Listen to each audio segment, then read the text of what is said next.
Hi, everybody.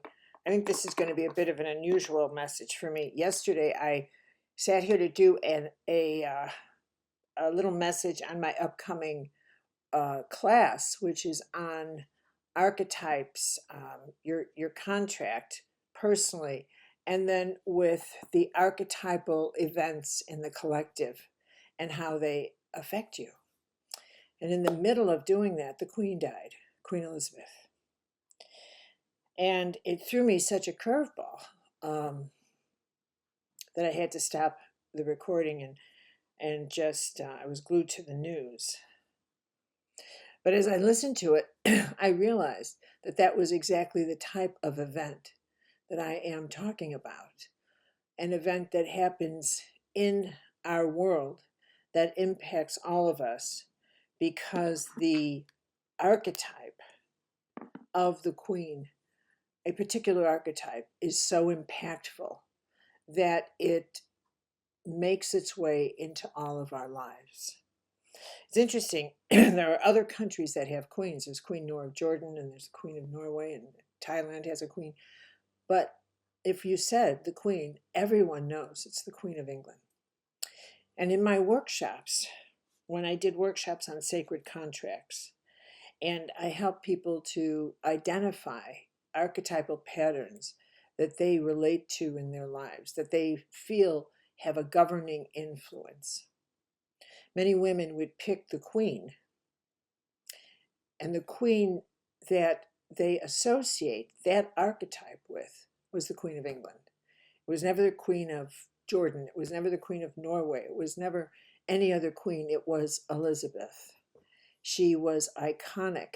She embodied the queen archetype fully, totally, completely, which is why this is an archetypal passage. This is exactly the type of experience that the world is going to feel the impact of for quite some time.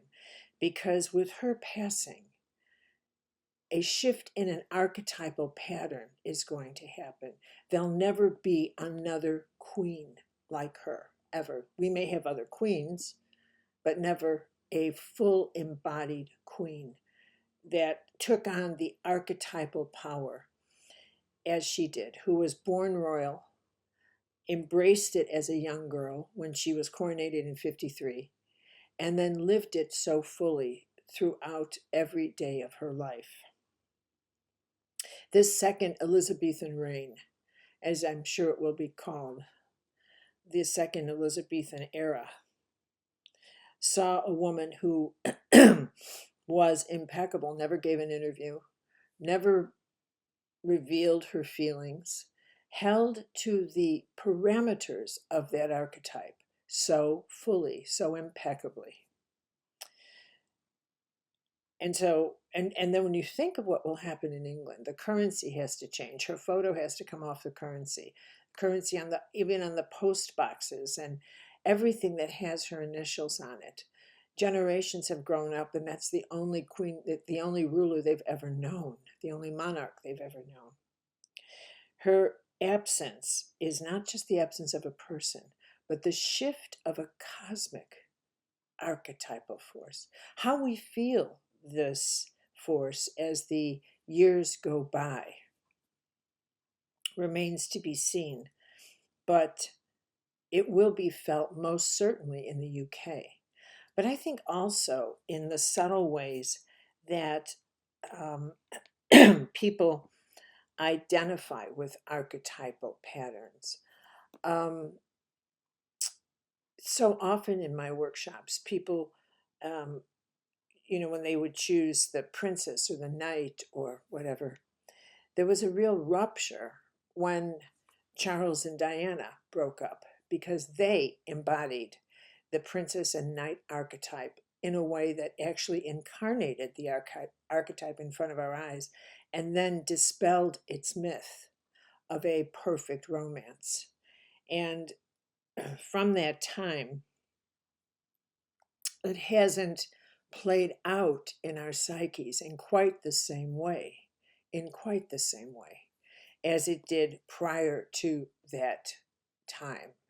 So there was a shattering, again, of an archetypal myth. And it may well be, as I'll point out later in the class, that part of the chaos of this era in which we're living is that there is archetypal transitions occurring in ways that are so subtle but so profound that we are coming to the end of certain archetypal dynamics, royalty, for example.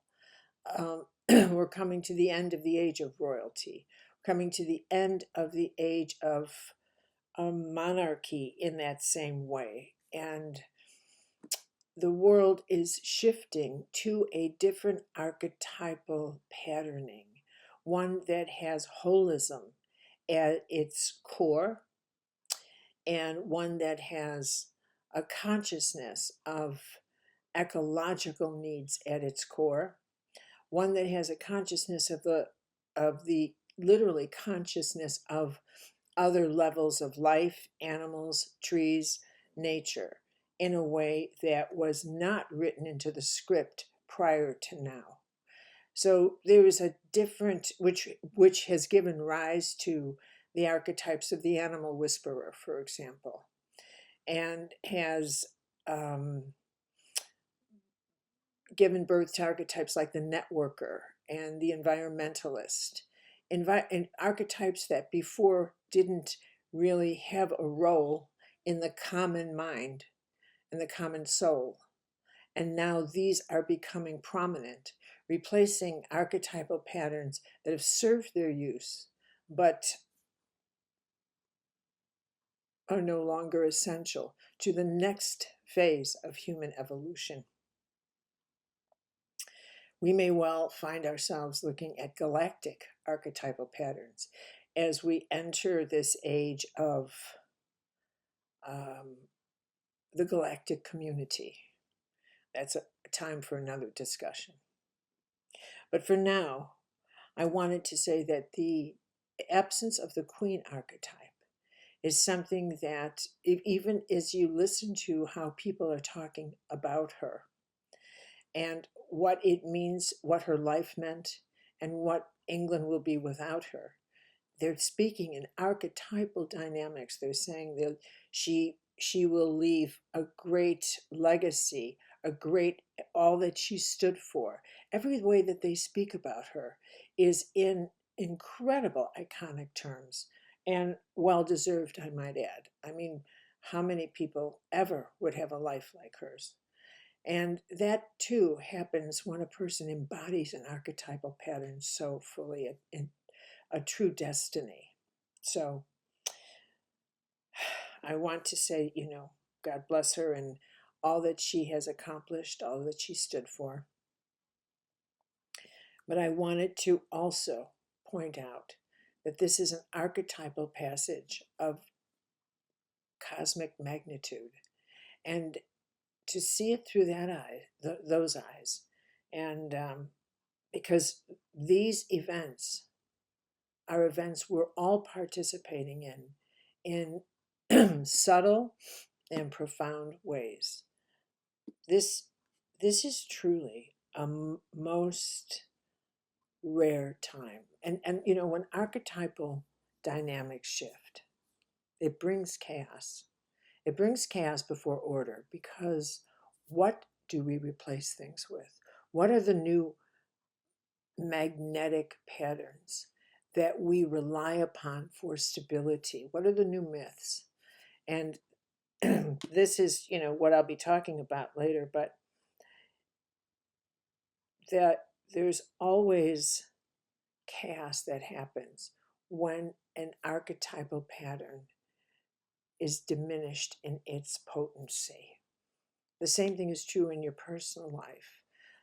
To give you an example, when a parent who is used to the role of mother or father gets to that, what we now call the empty nest syndrome, that archetype is no longer as animated in its fullest potential. And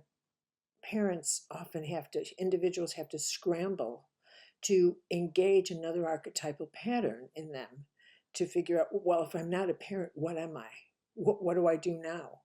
And that's what it's like to detach from an archetype that had been such a strong guiding force and engage in another pattern that becomes a governing force. Well, I'm also creative, or I also can do this, or else, because we so rely upon our patterns to govern our lives far more than we realize until until the time comes when a pattern's high functioning force in our lives diminishes, and then we have to engage and discover, animate another force in us.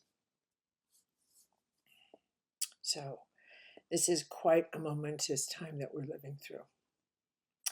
Anyway, I hope you'll join me for my course. I think it's very timely, and I do think that the study of your archetypes and how they influence the whole is about one of the most fascinating things I can offer at this time. And I thank you, and truly blessings upon the soul of Elizabeth II. She was magnificent. Bye, everybody.